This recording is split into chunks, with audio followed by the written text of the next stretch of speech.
Hello, it is Sunday afternoon. I have to go back to work in about 12, 15 hours. I don't know. I have to go back to work soon. And yet I am using my precious free time to talk about the Wonder Egg Priority finale. So, before we dive in, I have a bit of a disclaimer. We're going to do a lot of spoilers. There's not really going to be a non spoiler part and a spoiler part or anything like that. We're just diving right in. And before, if you remember in the winter anime, seasonal anime reviews, when I talked about Wonder Egg, I made a big disclaimer like, okay, I want to talk about the series more in depth. We're going to talk about spoilers. If you haven't watched it, maybe skip it. But, just don't watch the finale. It doesn't matter. Don't watch the series at all. If you haven't been convinced to watch it for whatever reason at this point, there's nothing left that's going to get you to watch it. Just don't. You can watch this. I'll try to explain things such that it makes sense, even if you haven't seen it. But I will say that all the content warnings that I gave in the original video about subject matter and stuff, those still apply.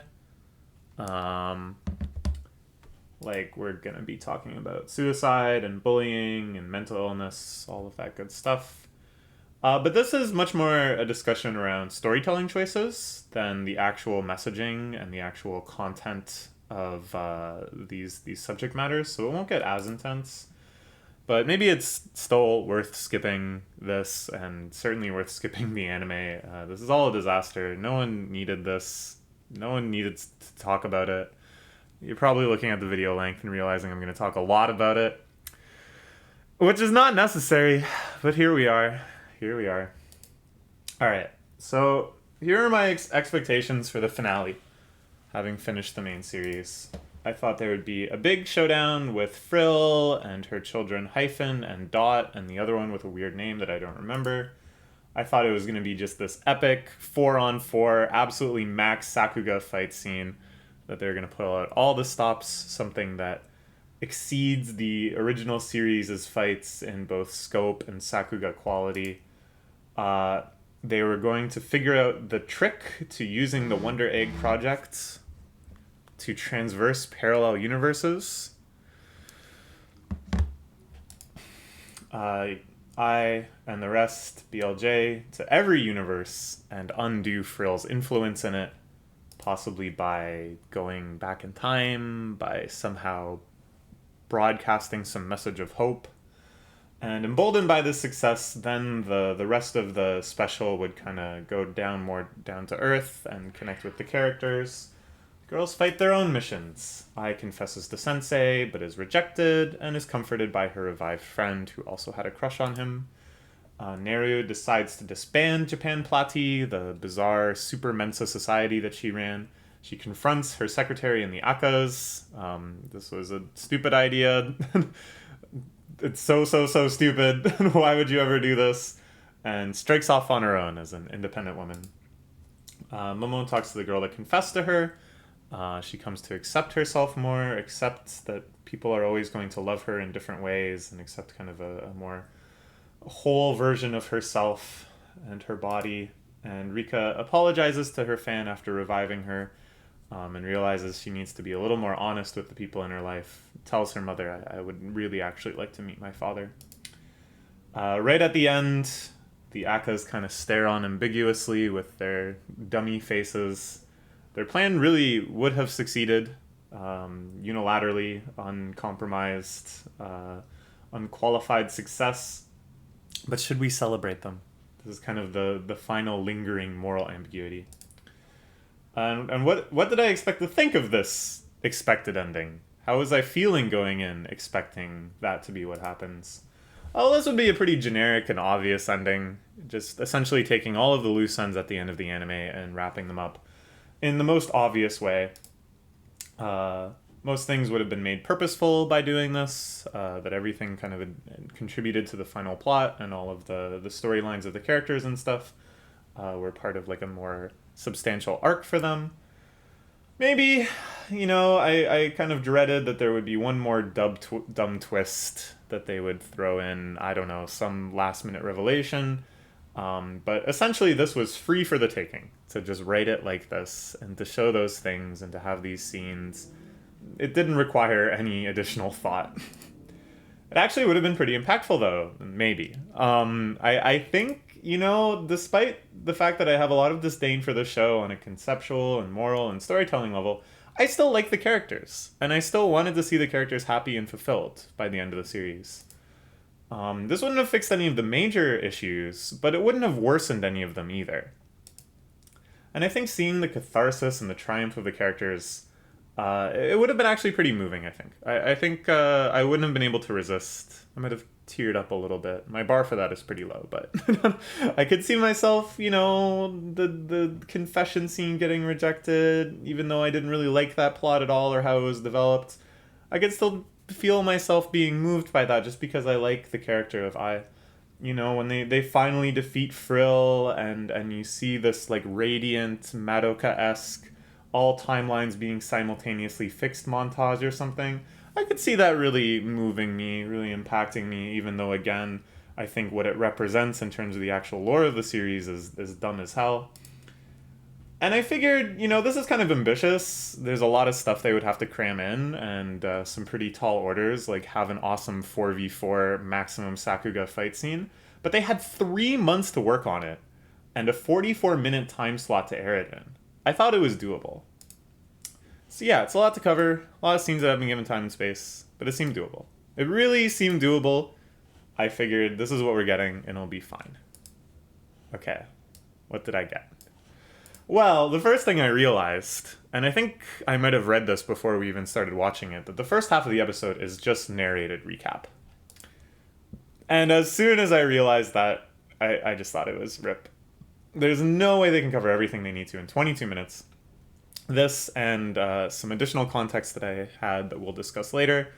My original vision of what it would look like when it was first announced became really, really pessimistic. And I was on the money. During the recap, I was watching with a bunch of friends on Discord. We were just typing and chatting throughout about what we were thinking and feeling. And a lot of my friends were like, oh, I forgot about that. Oh, right, that thing. Oh, this character. They'd forgotten. The recap was helpful in reminding them of plot points and stuff. I envied them. I felt like this genuine feeling of intense envy when I saw that they had managed to forget about all of the stupid twists in Wonder Egg. How could I forget? I didn't forget. Only binge drinking can save me from these memories.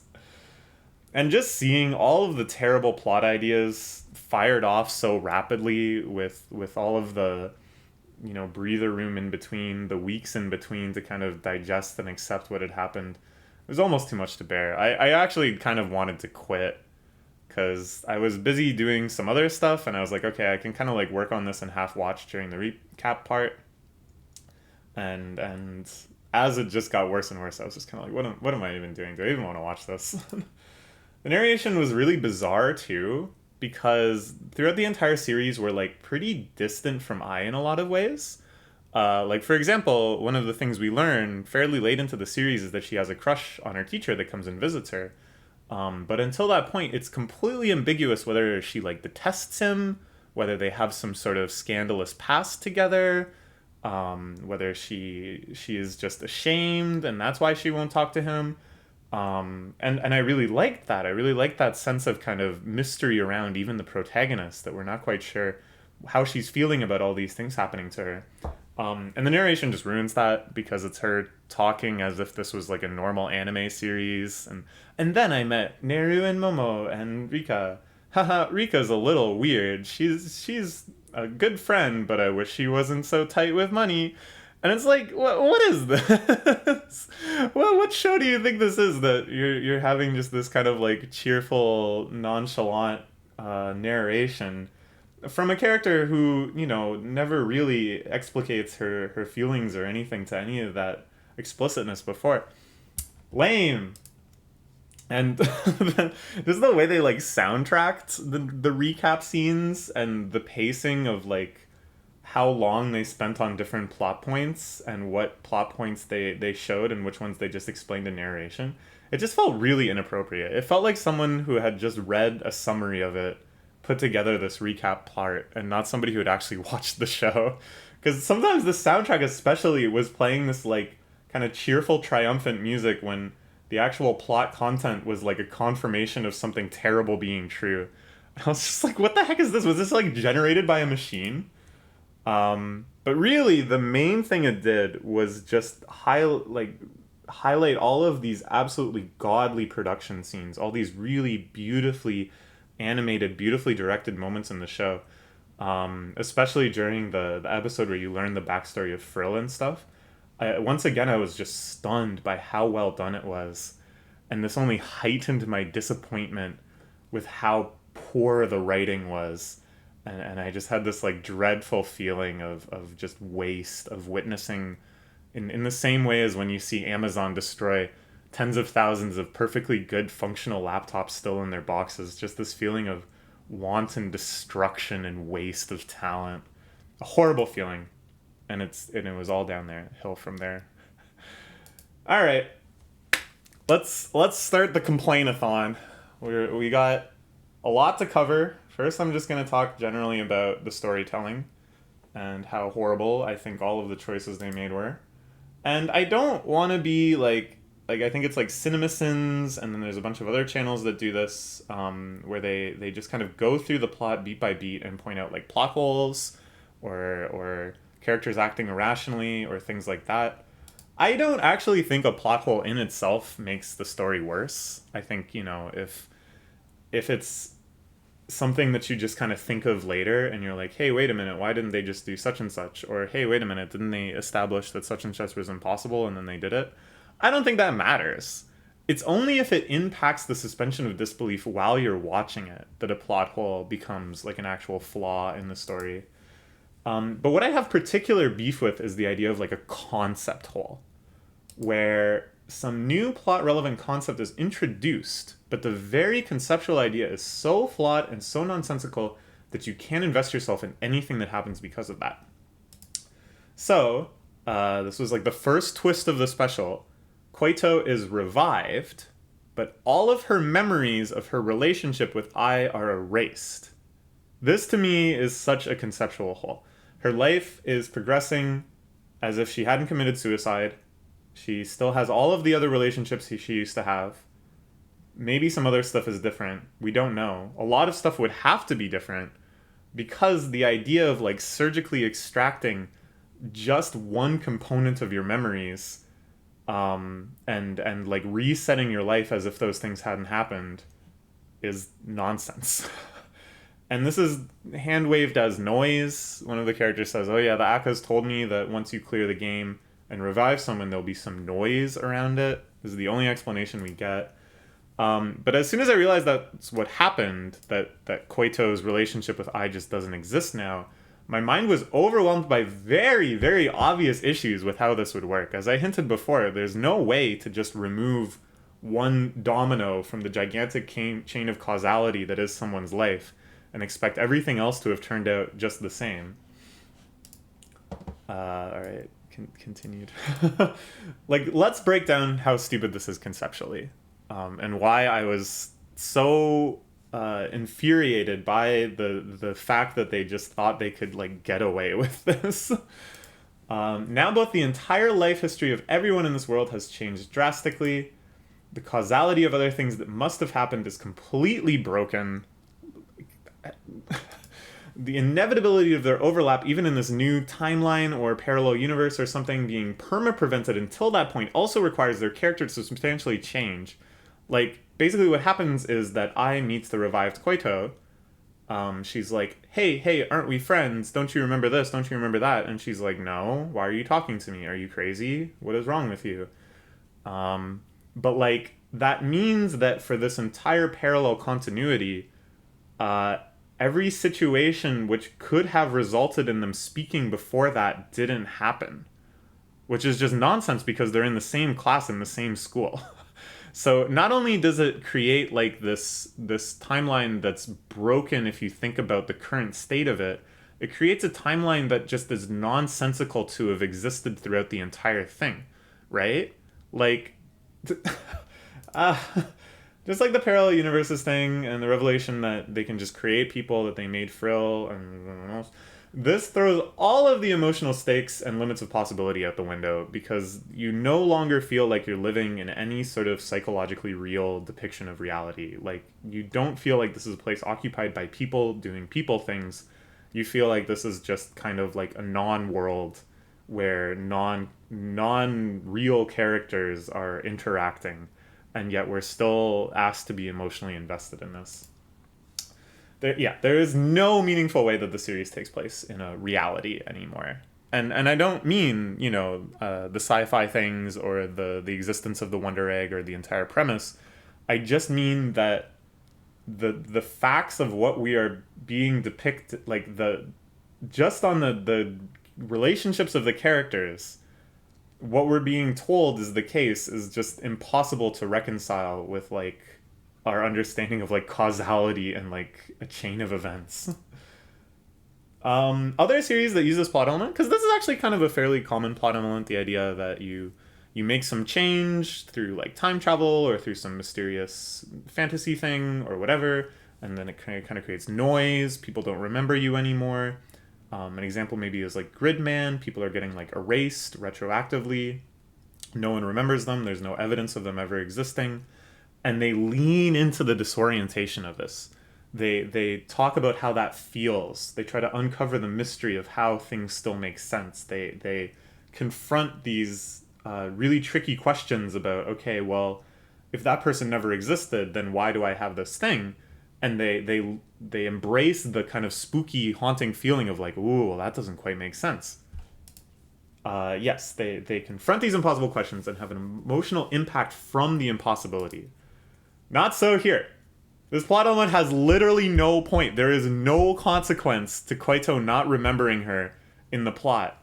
Besides that it's super sad. Oh my gosh, they fought so hard. She tried so hard to revive her friend, and now their friend is rude to her. It's tragic. Oh my god.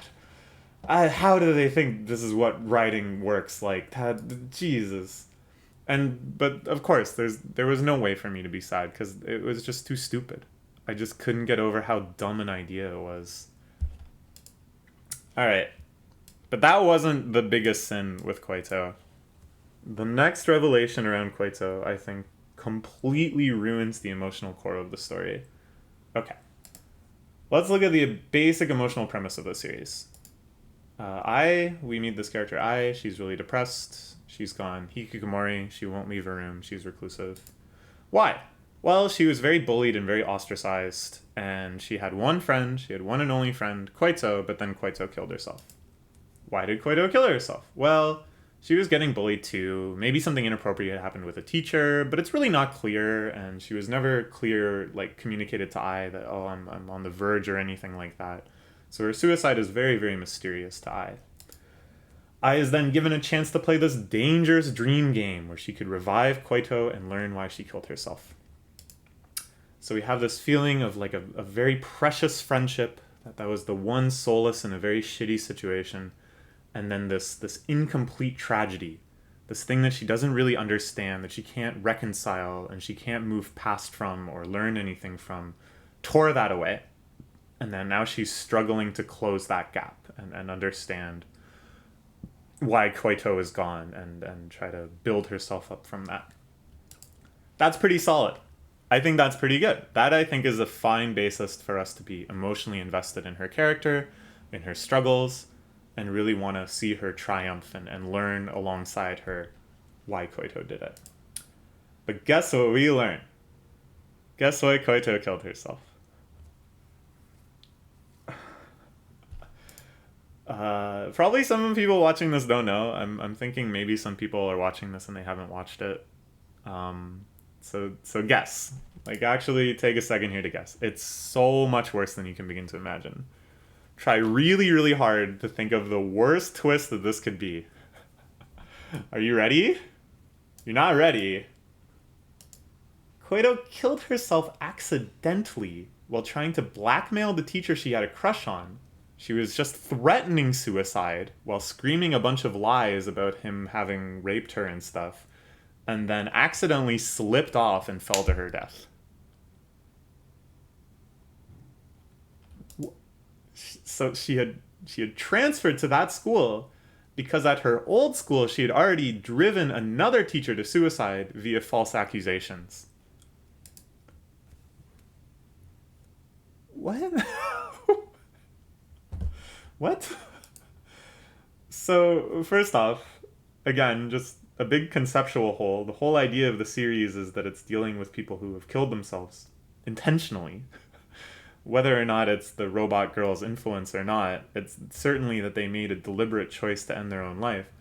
But this was just someone who fell off a roof. Was that also caused by Frill? Or it was just like a totally unrelated incident that also somehow qualified her to be part of the Wonder Egg program? But you know what? That doesn't matter at all.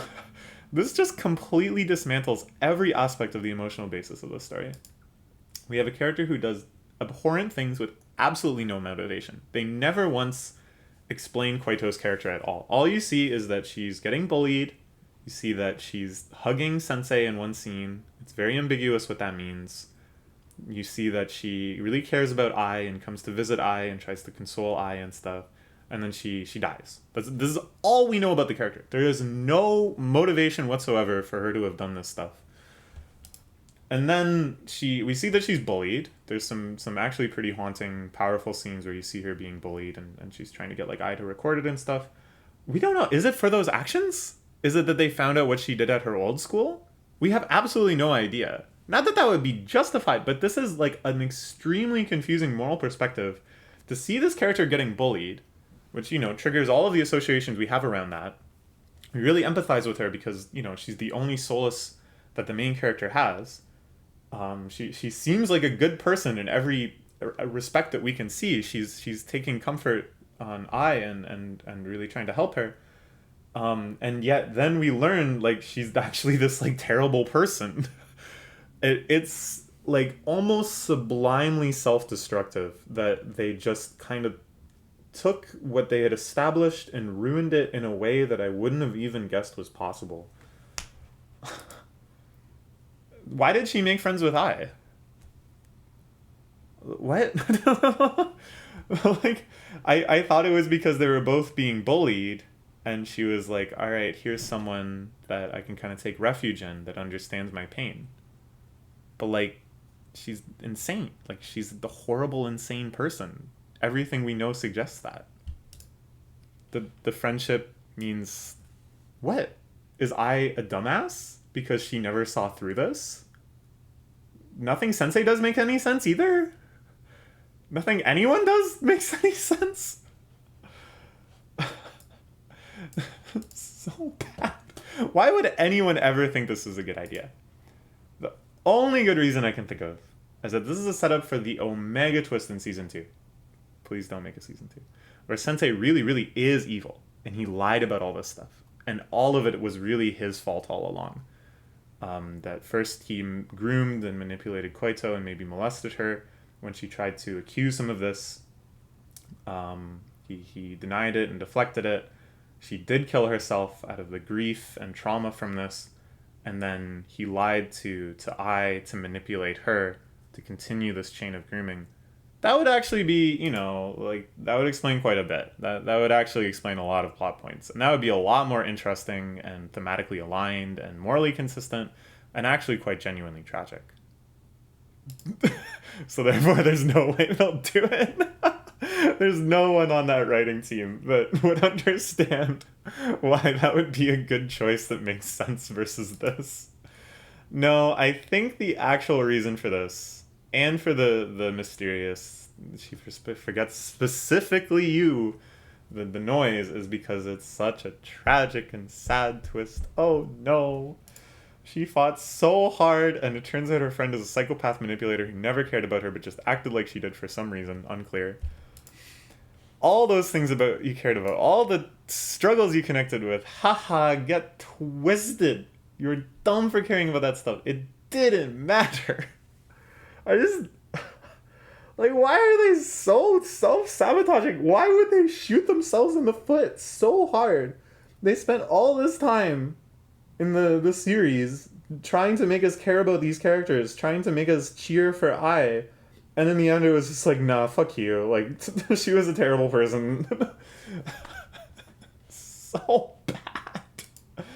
All right. We're gonna talk a little more generally now about storytelling. But Kista, aren't you some sort of weirdo freak that watches Bellatar and reads Tekotsu no Boya? Don't you love when things get sad? This is real. I am just an old lady who just loves to cry. Even more than crying, I just love to sit there and go, huh, yeah, yeah. The world really is shit, huh? Yeah, wow. You know. I love that feeling. It's a good feeling. But you have to go about writing your story in a specific way to trigger the emotion of sad, to have people have an empathetic response where they cry or they feel depressed. Actually, though, it's more like you can do it pretty much however you want, as long as you write your story as a human being about other human beings and not whatever aliens made Wonder Egg. Let's look at 3 examples of how to tell sad stories. Won't this be fun? Wow, I love sad stories. Okay, so let's first talk about classical tragedy.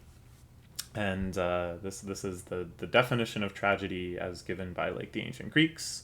And when we talk about tragedy as a theater genre, usually we're talking about a plot that operates with these kind of things. Tragedy usually operated via a tragic fall that we have usually our protagonist that has some character trait that leads to their ruin. The trait is established very early on, so the character can anticipate this downfall. And the pain of seeing this character fail to overcome the obstacle you foresaw can be really sublime. Let's look at Shakespeare. Let's look upon the Shakespeare. Macbeth, I think, is an extremely archetypal, iconic, tragic hero. He's too ambitious. His ambition runs too high, and he's too eager to jump on to any theory or suggestion, like from his wife, or mad prophecy from witches that suggests that he will attain the power and glory that he believes he deserves. And because of this hubris, eventually you start to see where his interpretation of the facts is going wrong, and you can see from acts away that it's going to end poorly from him. And it's a really sublime feeling when you get to the actual final twists. I was untimely ripped from my mother's womb. Macduff wasn't born of a woman technically. The soldiers are carrying trees. Now that I say them like this, it kind of sounds silly, but because you know that something like that will happen, the twists resonate a whole lot more with you, even though nobody would have been able to guess those specific twists necessarily. Even if you aren't sympathetic to the character themselves, Macbeth is kind of a dick, you become sympathetic to this feeling of accursedness, this doomed feeling that resonates from the character, this aura that they're just going to fail in the end, is difficult not to sympathize with.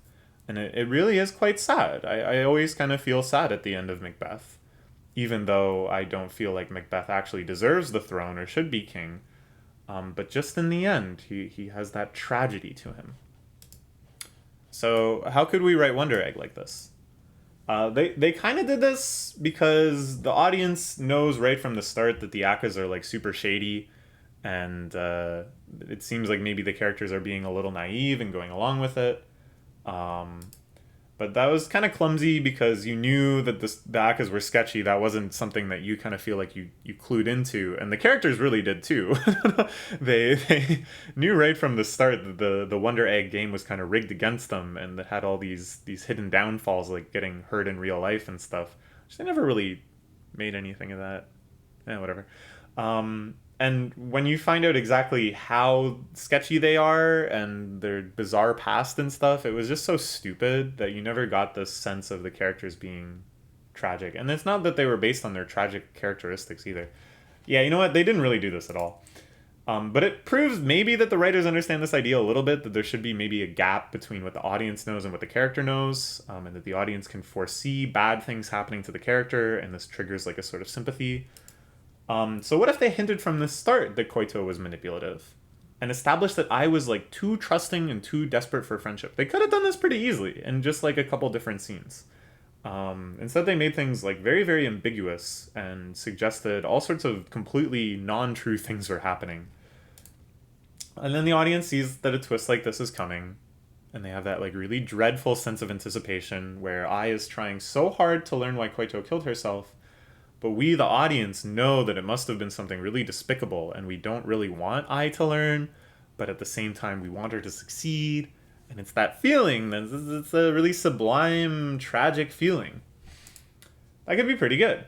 Not great, like, I mean, the greater messaging of the series would still be nonsense, but it could be quite sad, I think, to see Ai reel from this revelation when we knew something like this was bound to happen. The mode should be anticipating a twist that reflects characterization and then being shocked at the extent to which you'd underestimated it. Like, I think given this writing, I would have anticipated a twist being that Koito really was sleeping with Sensei and that she had been like lying about it and like she had actually been kind of like a jerk to the girls that were bullying her. Not again that bullying is ever deserved, but that she was painting herself as this pure victim, but really it was a much more like back and forth thing. I realizes that the person she loved so much and was fighting so hard for isn't quite who she expected to be, and it's kind of like sad. And then I would have been shocked that like no, she was actually like blackmailing people and she has like a history of doing this. That would have been like a proper twist because I had already been set up along these like channels of expectation and stuff, and then and it just blows out the channel way more than I anticipated. Instead, it's like we anticipate a twist that makes us more sympathetic to Koito. When I was watching this, I thought, okay, if there is going to be some sort of mystery and some sort of twist with how she killed herself or why she killed herself, it's going to be something sad, like it turns out like her mom had died, or maybe her mom was like abusive. Maybe her dad was in debt and she was in danger. These are all pretty stupid ideas, just par for the course. But I thought it was going to be something like that she killed herself for a reason that was even more sad, that made us grieve the loss of this character even more, that made us feel bad that now I can't have a relationship with her because of the noise, right? Something like that, some sort of dynamic that makes the one plot point play off of the other plot point, like in a story. But no. Alright, let's talk about another type of sad story. Emotional torture. This is one of the most terrifying slide titles I've ever written. There's another type of sublime tragedy where it's not so much about a character's tragic flaw and seeing their downfall coming, but characters are just put into such hellish situations and you're compelled to empathize with them through their characterization or through the kind of circumstance of the story or whatever.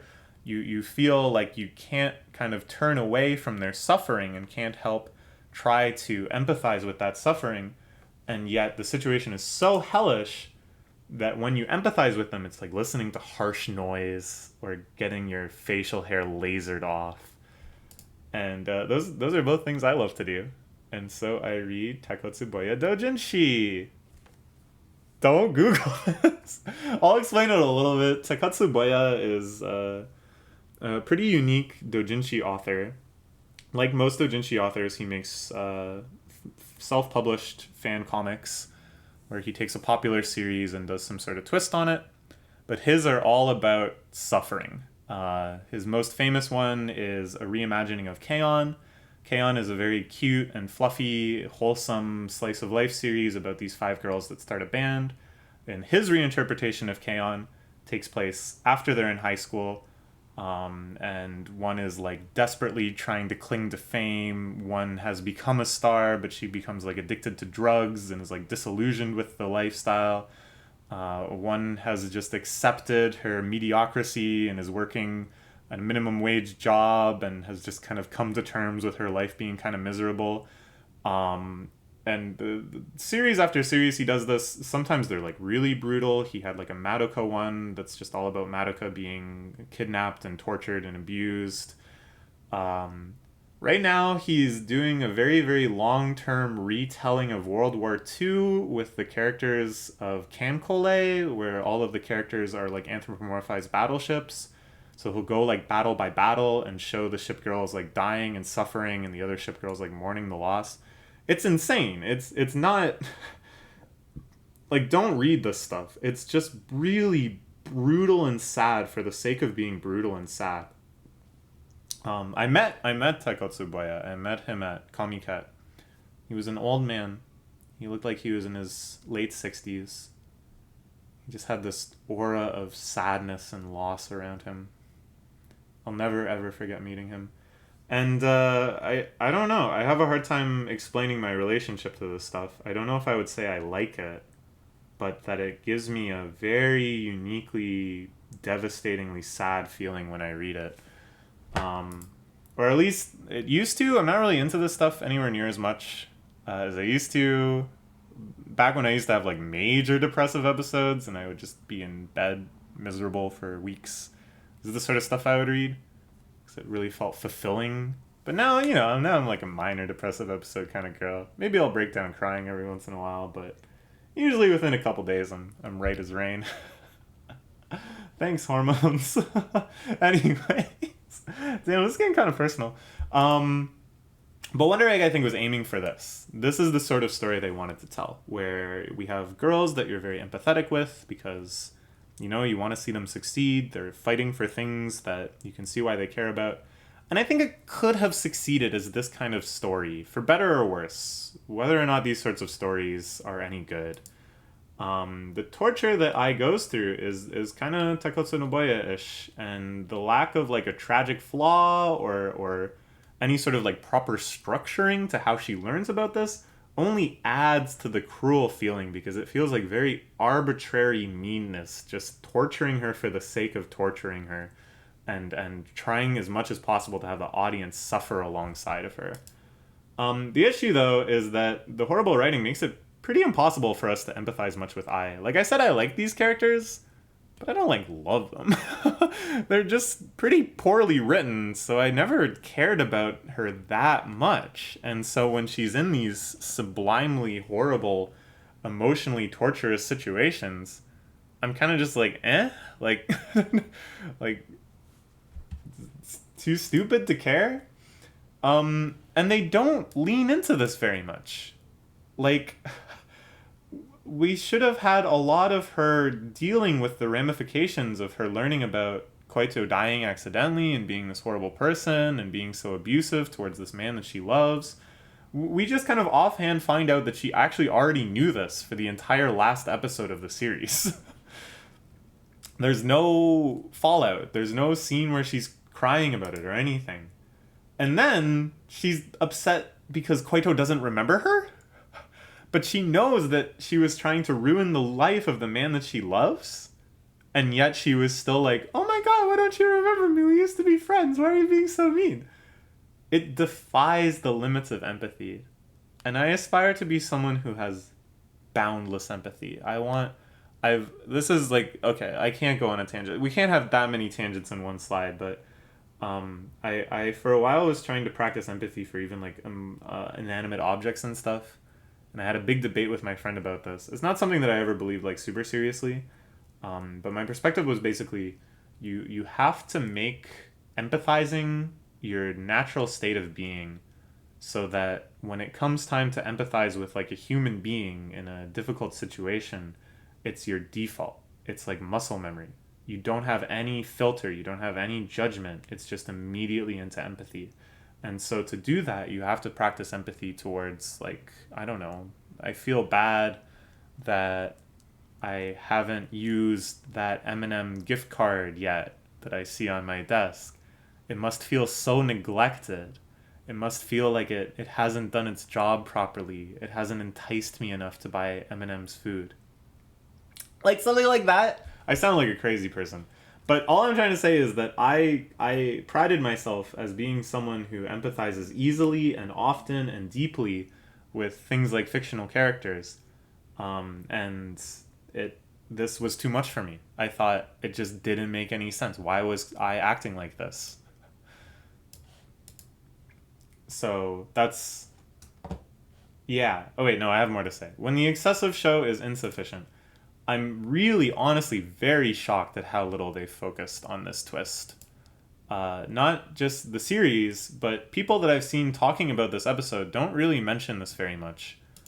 And I guess it's kind of overshadowed by like other stupid twists that are coming later. But so many times on the show, they had characters suffering, like really reeling from some horrible revelation, witnessing some horrific scene, traumatized, debilitated, often to excess, to melodramatic excess. I don't want to start listing off examples because I'll just start feeling like this show is too ridiculous to be talking about this much. But there's a lot of them. If you watch the show, you can probably think of a lot of scenes of characters just crying or vomiting or hugging each other because they're so upset. And then this scenario, this sublimely brutal rejection and desecration of her entire emotional center, this leads to almost nothing. When she sees Koito revived, she smiles. This really seems like it has no impact on Ai whatsoever. She's goofy and friends with her friend, goofy in front of her friends at karaoke again. After she meets Koito and is rejected, she goes to karaoke and they're like blowing off steam or whatever because all of them are kind of struggling with this noise. And then after that, it's just never mentioned. All of the focus shifts to Neru, which we'll get to eventually. And I have a theory about why this is so weird and why this has so little impact on the plot, but we'll cover that later. But yeah, we're given no connection point with Ai to empathize because her behavior makes no sense, and no window to see her grief. Her only grief of being forgotten is nonsensical. Emotional torture failure. Somehow this feels like equivalent to like wonder, egg, priority, emotional torture, failure. All right, let's talk about one more type of sad story. Let's talk about the feeling of bleakness. Why isn't it? Wait, hold on. I don't want to like spoil. No, turn off this. That's weird. Did I not animate it? Oh, I double animated it. I hope that's not a problem on other slides. Somehow, because I told it to animate the text twice, it decided to not animate the text at all. But that felt appropriate somehow. It just says bleakness, and then I'm clicking on the screen and nothing's happening.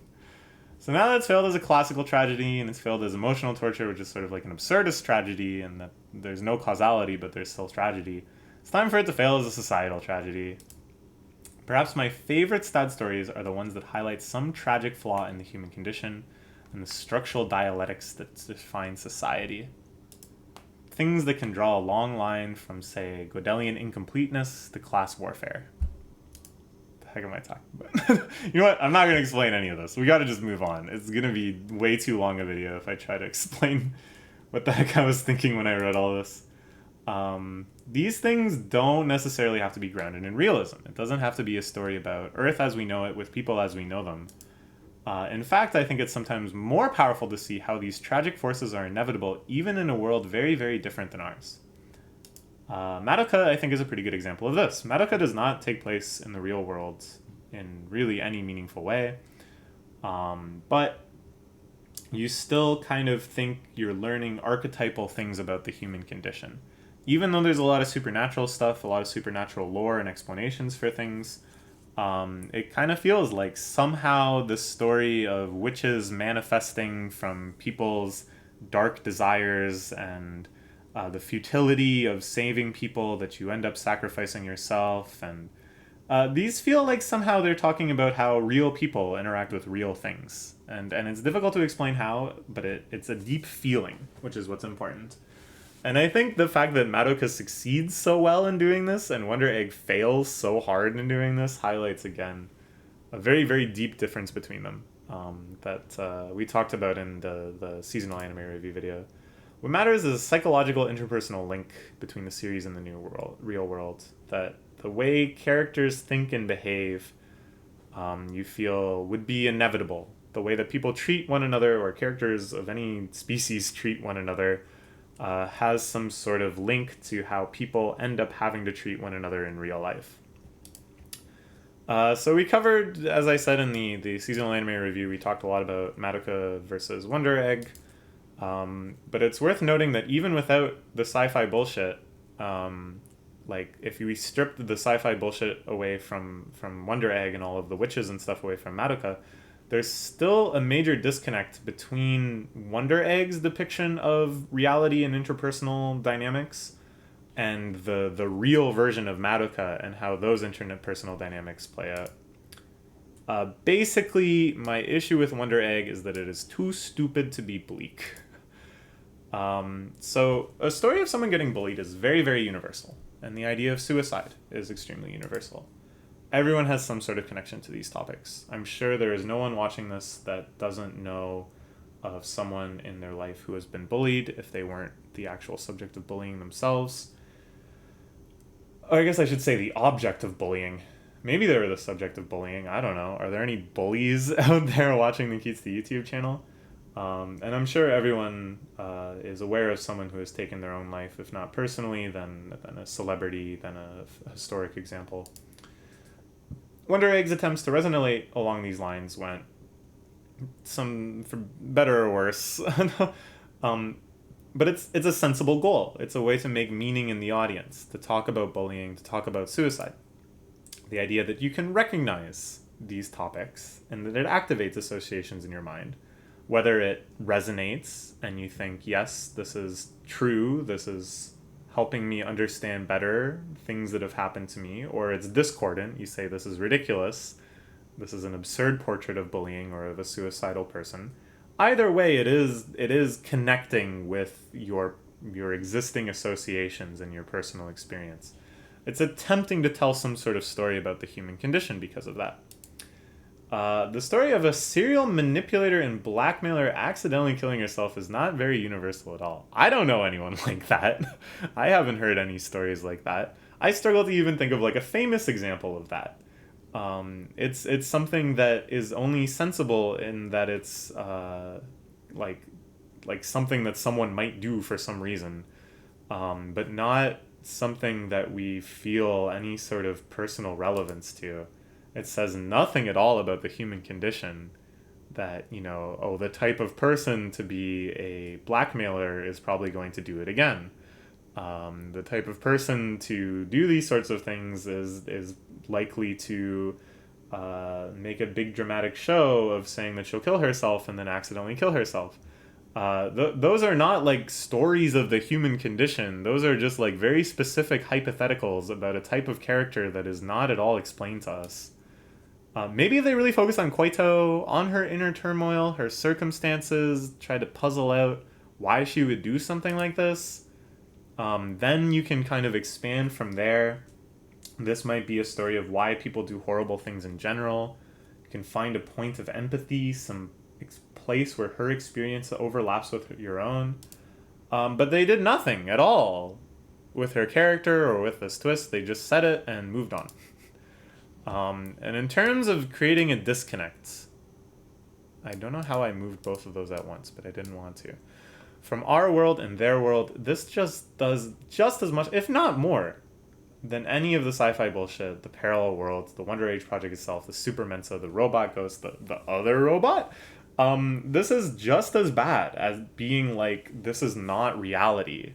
This is not a world where people are getting bullied and killing themselves. This is a world where this insane teenage girl is going around accusing her teachers of rape for, as far as we know, absolutely no reason. It just doesn't feel like a story about people anymore. Okay. I hinted at the other robot girl, and I've said enough about Koito. I think it was just an absolute failure in every single way, and perhaps the stupidest decision in the show yet. This does not top it, and I don't have as much to say about this, but it is another very stupid decision. After offhandedly taking a shit on the entire emotional spine of the series, we then move on to a bunch of stuff about Neru. In case you forgot, or were confused, or didn't watch, which is all fair and smart, here is what I think happens. This is what I think they were telling us, but it's very confusing. After all the girls cleared the game, Neru also had her final egg, which also led to a showdown with Frill and her children. She wins, I think. It all happens totally off screen. There's no battle sequences at all in this episode. And then she gets stuck in the egg world. Frill keeps her trapped in the egg world, maybe? It's very unclear, but she's missing somewhere. People don't know where she is, and she won't answer her phone. But her sister is revived, of course, because she cleared the game. Ai mistakes Neru for her sister. The sister acts like she doesn't know her, and Ai is confused. This is really stupid because there's like back-to-back scenes, or not back-to-back, but like there's two events that happen pretty close to each other in the episode where Ai expects to be recognized by someone, and then they act very cold to her and don't seem to know her. And it seems to be suggesting some sort of like plot event that explains both of them, but they're actually just totally unrelated.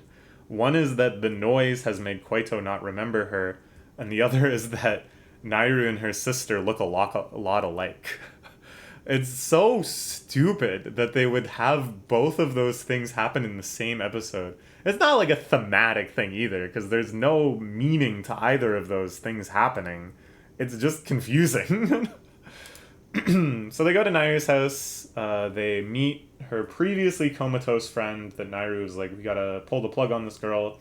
That friend is still alive in this reality. No, that friend came from another parallel universe, which she can just do willy-nilly, I guess. That's not explained. But she shows up and she's like, yeah, I'm not comatose. I guess the me in this universe is comatose. But this me now is alive. And then the friend explains that Nairu was just an AI made to replicate her sister. And then her sister got envious and stabbed Nairu, which we already knew about, and killed herself. Like, we knew about this. But not that Nairu was an AI. And this is why Frill was really interested in Nairu, and I guess trapped her in the egg world or whatever. What? What?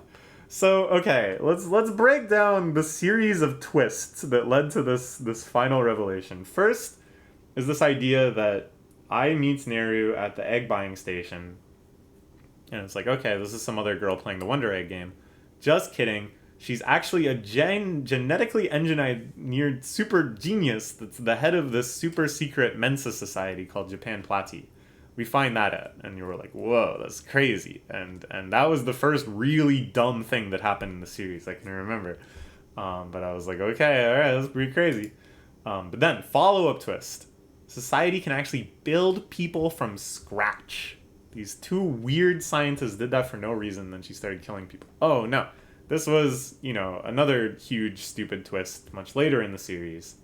But it's one of the big revelations is that in this seemingly realistic world that seems to take place in normal modern Japan, where people have cell phones that look like this and do normal cell phone things, instead, surprise, then you can actually just build someone from scratch. You can build a fully functional, realistic looking human that can have human level of intelligence on its own, completely from scratch. That's just a thing that people do in this world.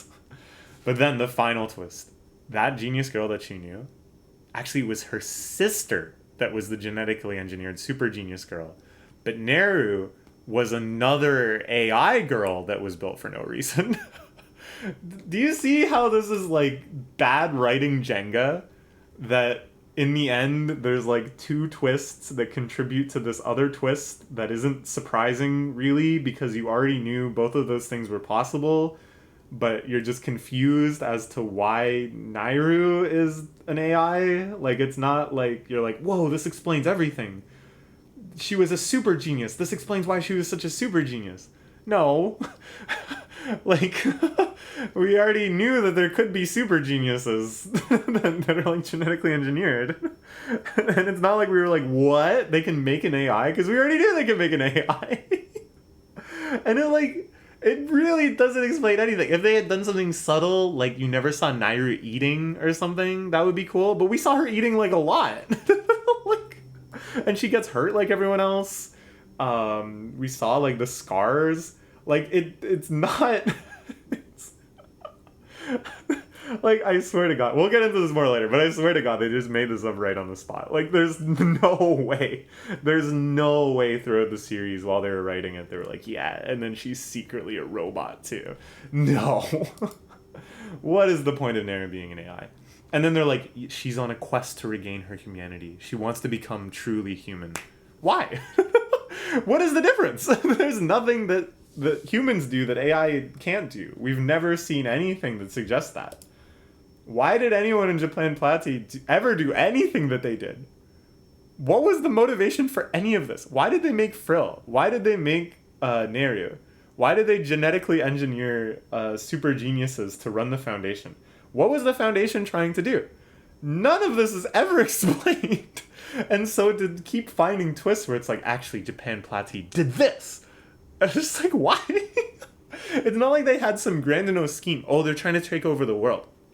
Oh, they're trying to bring about world peace. Oh, they're trying to come up with a genius so strong that they'll solve the world's problems. None of that is ever established. So every time something happens, you're just like, why? Why did the writers think anything has any impact after they've already thrown the stakes and limitations so far out of the window so many times? Like, why was this presented as a twist? It just doesn't matter.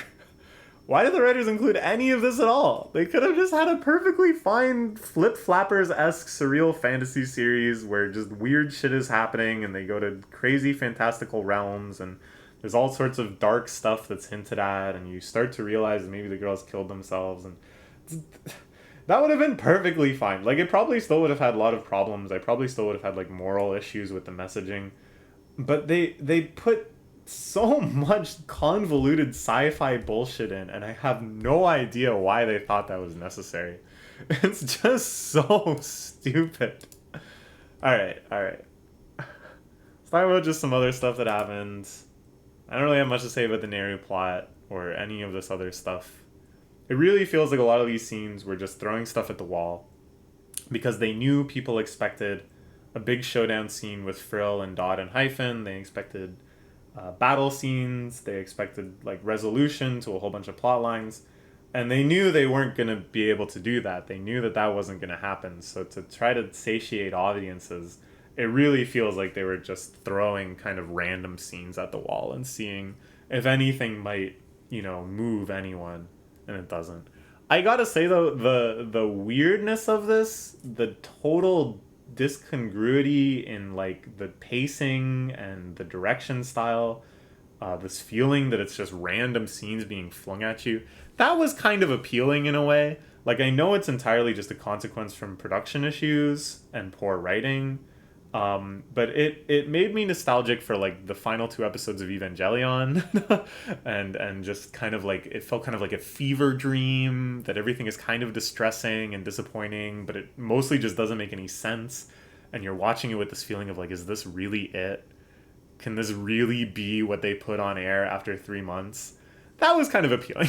That was probably my favorite thing about it. How weirdly bad it was. Anyways, there's a scene where Rika breaks down crying about what she's lost, that she misses her fan that she revived, she misses the pet that got brutally killed. It lasts like 5 seconds, but this is the only scene that makes sense in the entire episode. I'll say that.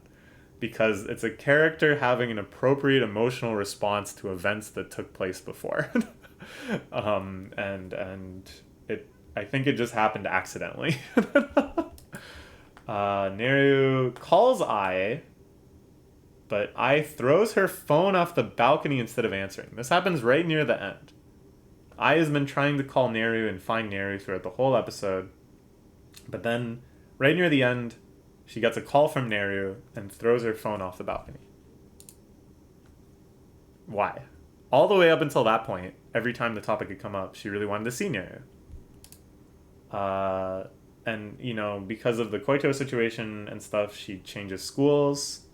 So did that make her, decide that she just needs to move on? That she can't involve herself with her Wonder Egg past and stuff? Like, that isn't established or anything. There's even narration. She could have said, I did my best to move on from the situation, or something like that. But it went. And then in the very next scene, she's regretting it, and she's crying into her mother's lap, and she's saying, I just did something so horrible. This scene, I think, is, like, very especially funny, because she resurrected someone who in another timeline tried to ruin her boyfriend's life, tried to ruin her mom's boyfriend's life, Sensei's life. And it seems like Koito will do it again, because she has that line where she goes, oh, I always thought Sensei was nice. So it seems like that Ai has just fought valiantly through all these episodes to revive someone who is hell-bent on ruining this person that her mother lives... it would ruin her mother's life by association, too. And yet, the scene where she's, like, crying in her mother's lap, she's like, yeah, I did something horrible, I threw my phone. Like, I don't know, that really cracks me up. It's just, like, it's such, like, horrible writing that these sorts of hilariously ironic situations just manifest themselves. And then she has this moment where she's like, no, I'm gonna save Neru, I guess, by playing the egg game more. And then it just ends. Alright. Let's get into the production. Right from day one, I was tricked by the production of this show. It was so well done. So much consideration and passion and effort had been put into every aspect of the production. How could it be bad? How could so many talented, hardworking people make something bad? Only longtime Keats the YouTube channel guest star Ashley was skeptical. Right from the start, she was like, I don't know about this show. I feel like they're going to screw it up. I feel like there's no way that Japan can make a show about suicide and it's not going to end up being really stupid and insensitive. And she was right. There's no way that she's watching this right now, but you were right. You were right all along. I'll admit it. I'll admit it in person too. But you were right. Shout outs to you. You saw through the prettiness and the bullshit. The production in the finale was pretty underwhelming, I gotta say. For being the literal only thing that, in retrospect, I felt super confident about with the show, the thing that made me so forgiving of really sketchy plot points right from day one, was the production. And here in the finale, even the production was very underwhelming. I think overall it's weaker than any of the episodes, and they had 3 months to work on it. And no fight scenes, not much action, just kind of characters standing around and talking and running sometimes. There's one really good running scene at the end. I'll give it that. Some very lazy, very budget scenes, off-model people at a distance standing and talking for big lengths of time that you can tell they were just trying to reduce the number of cuts. There's one really egregious shot where Ai turns and runs away from Koito, and they forgot to make her model shrink while she's running. So it looks like she turns around and it just runs in place. And it's so bad that it's unignorable, and like it just speaks to such sloppiness. I don't know how this got screwed up so badly. At other times it was still really good though. There's some really lovely shots. Really good character acting shots. There's a scene with Momoe in particular where she's standing at the train station where her friend had killed herself, and she's just kind of looking wistful. And I was like, that's really well done. Like, they really captured a good depth of emotion and ambiguity with the facial expression. And that the stuff that the series had always been really good at, besides the fight scenes, they still did really well occasionally. And there was some really dynamic framing, some great directorial choices, just really good, cool shots. And the rest were bad. What a loss. The only real true tragedy of this entire series is just how much good animation was wasted on it. How many talented people spent hours and hours and hours drawing frame after frame, putting creativity into it, putting passion into it, really considering how to make it as impactful as possible. And it was wasted on this, on this completely nonsensical writing. So, why was the finale so bad production-wise? Well, let's talk about what we know. I haven't looked into this myself, but it seems like it's an established fact that there was some conflict that happened between the director and the head writer. during those 3 months. And then I also heard from my friend that had worked on the series and refused to work on the finale because the production schedule for the series was absolutely insane. But the finale 10 days before it aired was still on layouts, that they were still just doing the first stage of actual animation for some of the cuts. That's bad. Normally this would be happening a month minimum before it airs, and 10 days before they're still doing layouts. The very existence of this bonus episode reflects the fact that the production of the main series was an absolute train wreck. True, they had a lot working against them. COVID, scrambling to find new animators. They had to do the recap episode and stuff. But it was overly ambitious, I think. They held themselves to a standard that was just unfeasible. Oh man, I don't think I should get into it. It might be NDA violating, but I heard a lot of horror stories about the way the series was produced that make it seem like an absurd parody of anime production, which is already chaotic and tight and fraught with deadlines and burnout. This was just everything ramped up to the nth degree. More and more, this whole thing just seems like this twisted nightmare backwards version of Madoka. Like Shaft, it's polarizing. We talked about the Shaft production style a ton in the most recent seasonal anime video, but it's something that actually just mostly requires creativity and not so much like an army of animators grinding out 500 frames in a Sakuga action scene. It's something that you can. It's much more about the creativity and choosing direction. And not necessarily like resources and manpower. Whereas Cloverworks is the exact opposite, that they held themselves up to such an insane degree of Sakuga, and they in turn burned out dozens and dozens of animators and churned through them like a grist mill. The finale for Madoka was delayed due to tsunami, and then the finale for Wonder Egg was delayed mostly due to the plague, to COVID. First as tragedy, then as farce. And they're complete moral opposites, as we've discussed before. And 10 years later, in the same season 10 years later, I remember telling people after the first episode, maybe the first two, I said, this could be like another Madoka level event. This could be another cult crossover hit that just completely changes what a lot of people think about anime, that completely emotionally takes over people's lives. It could happen again with this show. And I was kind of right in the worst possible way. All right, so let's speculate a little more about what was maybe happening behind the scenes when they made this finale. I think because of director-writer conflicts, the story spent a long, long time before even making its storyboards. That's not an unreasonable assumption, I think, because by the time you're drawing storyboards, you should be in agreement that this is going to be the final plot.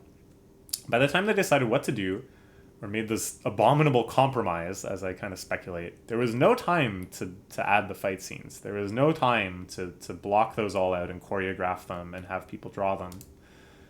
So all the big antagonists just got off-screened. Neru just fights them and we never see it. Some of the shots, the good shots, I think they knew they'd need from the start. Most of the good shots are fairly generic. It's like the characters just kind of interacting. They can do the dialogue later. So they probably just commissioned a lot of generic characters talking to each other scenes, or like Momoe looking wistful, I think is another good example. And then the rest of the shots of the series were frantically added in the last minute to replace the big gigantic battle scene. But why would they not just assume that the fight scenes should be part of the story from the start? Because they could have commissioned those just as ahead of time. They could have said, all right, the first thing this finale needs is the big fight scene with Frill and Dot and stuff. So let's start getting our best Sakuga fight scene animators to start drawing those bajillion frames. So now it's time for my conspiracy theory. Basically, I think they had two very different plots in mind well into development, that the whole time they were fighting about this. Let's dive in. So one idea was that there should be this big showdown with Frill and the rest to save Neru. That maybe it would be the same concept that Neru is kind of ambushed by all of the Frill associates, and then the other girls have to get into that instance, that egg, and help Neru fight them. And, you know, this is kind of my assumption based on what I expected going in, but somehow this would like unite the timelines, dissolve the noise. They can properly reunite with the people they saved. Because the way they set that up, that they couldn't properly reunite with people they'd saved, that they'd forgotten them, all the characters kind of like comment on it, and they're like disappointed and stuff, and it kind of feels like there's some tension there, that this is something they're gonna like try to fix and solve, but then they just don't. And there's scenes where like Rika and I are trying to convince Momoe to go and get revenge. Don't you want to get payback for that? When they're thinking about their dead pets, they're scared because obviously there's this huge danger now from the Frill girls, but another part of them feels like they have a duty to go back and finish the fight, Master Chief style. So there's like these hints that the plot is going to go in that direction, that they need to have the showdown to solve these problems. But it really just doesn't go anywhere. Both Rika and Momoe have like one more scene after that, and it's just of no consequence. It's very, very odd that they would include that and not have any sort of payoff. And this seems very clearly the trajectory of the last few episodes, that they establish Frill as this major antagonist. She's the one causing all these problems. She could maybe be dealt with like physically. She has these agents that are going around killing pets and being horrible. It's totally unexplained why. Maybe they're going to explain why too. Very, very obviously the trajectory of the last few episodes is heading there, which is why I expected the finale to be about this. This would have been the much more standard ending that I predicted. But then some other influence, either the director or the writer, I don't know who is on what side, was like, nah, that's too standard. People want the unexpected from Wonder Egg. It's probably the same motherfucker that insisted on all the sci-fi bullshit. No, it's too standard if it's like Flip Flappers. It's too standard if it's just unexplained. We're going to explain it. It's going to be crazy. It's going to be like a plot that I've never seen before. This robot ghost is making people kill themselves. Won't that be crazy? I think it's that kind of thinking. I think very, very late into production, they added the idea that Koito had done all that stuff, that she had manipulated and blackmailed people, and that she had killed herself accidentally. And that's why it's just this voice out over with B shots, very generic shots of I just standing around remembering and thinking of Sensei's words. Instead of actually showing any of this, instead of illustrating it or even showing Sensei saying that to I, it's literally just this one voiceover that tells you. I think they also added the idea that Neru was an AI trying to become human, which is why it is also explained suddenly, very lazily, oh, her friend from a parallel universe is here. For no reason she's here. And she offhand mentions that she built Neru as this AI. And the fact that it's not connected to anything else, and it's never explained why she was trying to become human, I think is because they added this very, very, very late as like to fill up like the twist quota. And I think this influence did this because they wanted season 2, and they knew the standard ending wouldn't set up enough stuff for season 2. So, is there going to be a season 2? Could there be? Was this a successful show? People talked about it a lot. I can remember when it was airing, there was a lot of like normie nerd type sites, like, I don't know, Polygon, Kotaku. The only ones I can name. I don't generally look at these things, but I see them in my recommended articles on Google News. And I can remember a lot of them wrote like think pieces. Is Wonder Egg the next anime that will make you bawl your eyes out? What Wonder Egg teaches us about suicide? And these are all trash articles.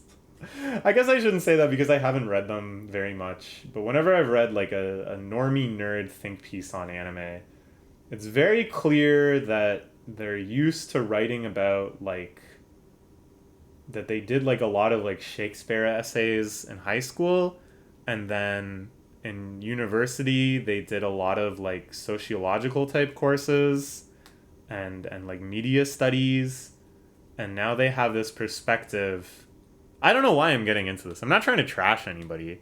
I think it's like articles like that have their place. But when I read them, I'm like, you're engaging it with it as this like novelty. You're engaging with it as this like foreign alien entity, this anime from the world of Nippon. What can it teach us about Japanese culture? And I'm just not interested in that. Anyway, this is all besides the point. I don't know. I'm just in a mood now. I'm just activated. I'm just gonna start ranting about anything. But yeah, I remember seeing a lot of those think pieces and just rolling my eyes at them. It has a lot of fans on Western anime tracking sites of the season. It was the fifth most popular in AnyChart, which, given that the things that beat it were like mainstream shonen series, this says quite a lot. And on my anime list, it has 484,737 fans, which is a lot compared to most shows. That is quite a lot. I have no idea though how normies watch anime or what they think of anime or how to judge how many like Western normies are watching a show. I'm so far removed from that. I have no idea. In Japan, it aired on popular channels and a popular for otaku anime that is late at night time slot. So it seems like it had every chance for success in Japan. Cloverworks is a pretty big deal studio. Lately, I think it's for a lot of like negative reasons. Everyone is super pissed off at the Promised Neverland season 2 because they went super anime original and like skipped a lot of stuff and glossed over a lot of like characterization, and added, I think, like unique anime only twists that everyone hated. It's like, damn, this sounds familiar. And I thought the anime original ending of Shadow's House was kind of weak too. Cloverworks just have a lot of really bad writers. Is that what I'm learning? They have good animators but bad writers. You know, maybe it's kind of a miracle that so often good writing and good animation quality go hand in hand. Like Shaft has great writers and great animators. KyoAni has great writers and great animators. Much to think about. Anyways, it only has 1,000 works on Pixiv. I looked this up. So Pixiv is, of course, for like fan art and stuff. Only 1,000 works. That's really, really low. There's pretty much no merch for the series. A few like cosplay things, like you can buy Rika's jacket, you can buy Ai's sweater, you can buy T-shirts of the characters and of the logos and stuff. But there's no figures, no Nendroid yet. I kind of would be surprised if there was one. Really, really low merchandising. It sold around 1,000 Blu-rays during its series run. This is pretty mediocre. It might sound like shockingly low, but anime Blu-rays don't really sell too much. So there's kind of like different ways to level, to judge this, right? There's like the number of people that watched it and maybe felt some type of way about it. There's the people that like it enough to draw fan art. There's the people that like it enough to draw Blu-rays. There's kind of this like tiering of fans. But it seems like it's kind of done mediocre in Japan on all of those fronts and a little better in the West on kind of the base level. And maybe there's a few like cultish hyper devoted fans, but not many. But basically what this is illustrating for me is outside of like gigantic Madoka, Monogatari, K-On! Type hits, I have no way of judging the success of an anime. And I don't even know if any of these are the metrics that determine season 2. So this is like my research has made me conclude that I don't know what my research means. And I think in the end, season 2s are often just kind of about the whims of the people in charge, such as anime. Will I watch a season 2? No. Will I really, really not watch a season 2? I don't know, maybe. Like, I like seeing good animation, just as an absolute. I'll always want to see good animation. It just makes me happy. I don't know. We'll talk about this later, actually. So that quality would make me kind of want to watch it. And then this just kind of morbid curiosity, how badly will they screw this up? I kind of want to see. Kind of feels like I have like a duty to do it because I really enjoyed talking about this stuff. Like, I don't know if you can tell, but making this video has been kind of a blast for me. I'm kind of enjoying just shitting on this series. And I think even though watching it will be like uncomfortable and frustrating, I kind of have like a duty to my future self and to anyone watching this who's enjoying it to watch it and to keep talking about it. I don't know, maybe that's insane. Let's get into the moral messaging of the finale. Just like in the series, is gonna be the longest section. Just kidding. Series had this horrible, unempathetic, incorrect moral messaging. The finale just has no moral messaging at all. It really doesn't. It has nothing to say about any subject. I don't know what is worse. We find out about Koito's horrible deeds with the implication that she might do them again. Then we see I try to be your friend anyways. But we can't understand the show's perspective on this because there's no consequences to it. There's no follow-up at all. We find out that Neru is a robot and wants to become human. The sci-fi bullshit that only relates to the human conditions through abstract questions. You know, what does it mean to be human? What can an AI experience such and such emotions? You know, these are kind of classic sci-fi questions that dig into the heart of very real things about self-identity and about self-expression and about emotions and stuff. But none of those questions are asked, let alone answered, so there is no messaging behind it at all. We finally understand just how fraudulent and useless the Wonder Egg plan was. Like, the Akkas really were just tricking them on every single level, because they never said you'll revive your person, but they won't remember you. You know, I don't know. If they had said that from the start, and then they had to make the choice, am I going to take on this huge sacrifice, this huge risk to myself, to bring back someone who won't remember me just because I love them that much, that I love them even if I'll never be with them again? That's actually an interesting sort of question. But they find this out, they find out that the Akkas tricked them, and just absolutely nothing comes of it. No one seems to care about this. And I'm done. I don't want to talk about Wonder Egg anymore. This video is like, I think we're up to over 2 hours of talking about Wonder Egg. So let's talk about anime as a whole a little bit. I was looking at the 4chan anime board right after I watched the Wonder Egg finale. I just couldn't resist. I had to see the shitstorm. And indeed, even though I watched it about 10 days after it aired, the discourse was still raging. There was still a huge thread being actively posted in about the finale. One post really stuck out to me.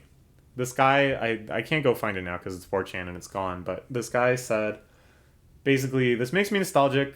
When I was a teen in the early 2000s and watching whatever I could, there were so many shows that ended in train wreck. And that's true. That's so true. I don't want to get into examples because I might offhand offend somebody who loves some classic, but there was a lot of shows in the early 2000s and kind of all the way into the 2010s when anime got a little more sane, that just went totally off the rails at the end. And it did kind of make me nostalgic for watching some show that I thought had a cool premise. This was before I had really the ability to understand if an anime was going to be good or not, before I understood like the qualities that I even liked in anime, before I even knew what I was looking for. And I would watch this show and it would just turn into this garbage fire near the end, and I'd just be like, what? And I'm like, this is so stupid. Like, why did they write it like that? And I do kind of feel nostalgic for that, watching Wonder Egg. It doesn't happen as often these days, but it's reassuring to know that anime still has this potential to just drop an unmitigated disaster. And anime, I think this reveals, anime really is one of the least corporatized and homogenized media. And that sounds insane to say, given that 50% of all anime is isekai. But each and every one of those isekai series probably has a lot of really weird shit in it, for better or worse. Because in the end, nothing is committeeized here. There is no gigantic board of directors and stakeholders that says, your studio has to turn 5x profit in the next quarter, or everyone's getting shit canned. There's no major incentive like that makes you want to strategize to the nth degree and hyper specify your audience and do all sorts of focus testing and market testing and perfectly position every show you put out to maximize their profit. No. Nothing like that happens with anime. Anime just kind of comes down to passionate or insane individuals. Can you imagine Marvel, which is maybe like the KyoAni of Hollywood? There's certainly like a huge studio, and KyoAni is a huge anime studio. But can you imagine Marvel making Maid Dragon? You can't. You can't. Can you imagine so much effort, so many resources, so much time being spent on something like this in the West, on the Hollywood equivalent to Wonder Egg, without anyone at any point stepping in and being like, this will offend everyone. This is stupid. This tested extremely poorly with audiences. No one seemed to be able to put the brakes on Wonder Egg. Nobody was holding the clipboard and saying, why are we spending so much money on this? There's no Cloverworks executive that was like, yeah, I met with Disney's executives and they said they'll never adapt this into a live action movie, so we better can it and do something that has higher long-term profit rates. Nobody is saying any stuff like that. That's what anime is about.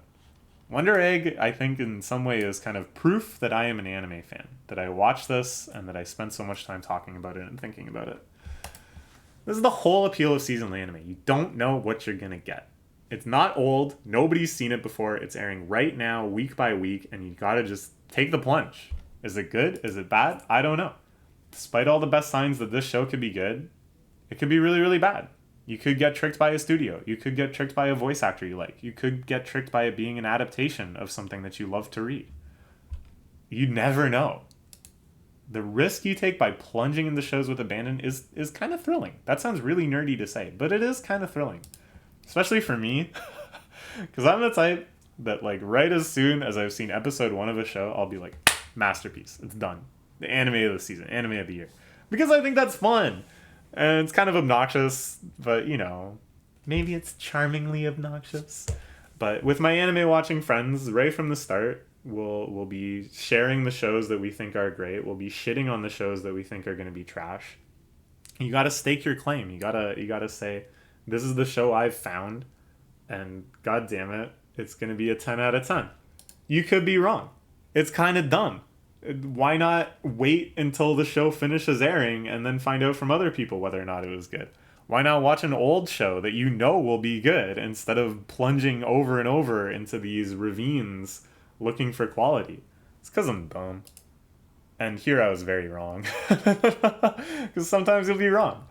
But when you're right, though, when I'm like, yeah, this show seems like it's going to be really good. With each new episode I get, the rush of it, this artistic synchronicity between the little things you notice that made you think it would be good and those things like flourishing as the anime continues, this connection you feel with the creators where you're like picking up everything they're laying down, so to speak.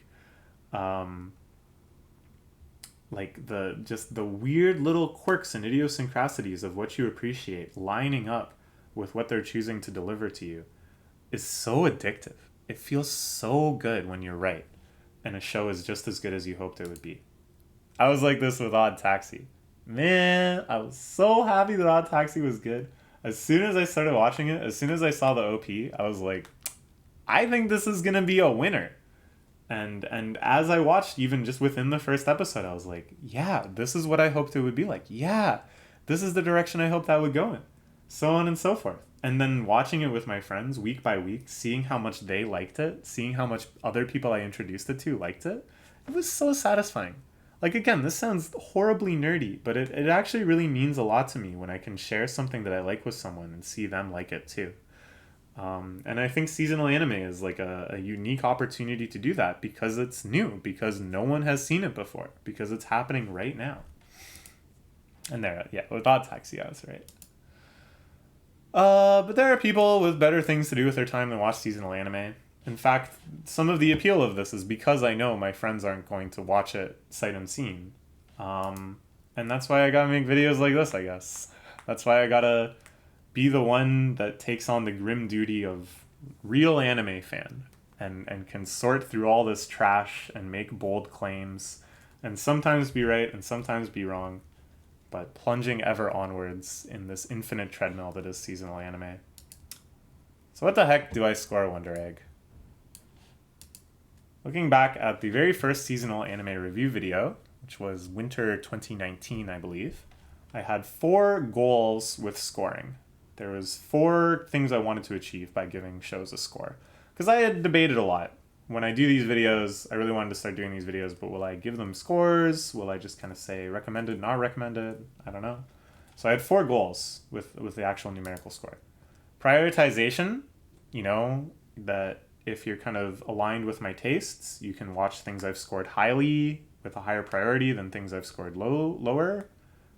That was one of my goals. So my prioritization with this is either watch it ASAP, so you can take part in the discourse and see what everybody is freaking out about, if you're really insatiably curious about it, or just don't watch it all. Just don't put it on the list, because it's not good.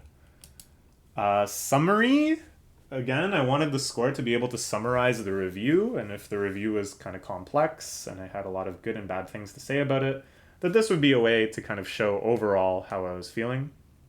I didn't like this show, but aspects of it were really well done. I have a really hard time summarizing my feelings about it in a score, so it kind of fails at that goal. Hype, I wanted the scores to be a way to kind of generate a feeling of hype around the show. It's like, wow, that's a big number. Like, that in itself is just sort of inherently exciting and adds a sort of excitement to seeing the show.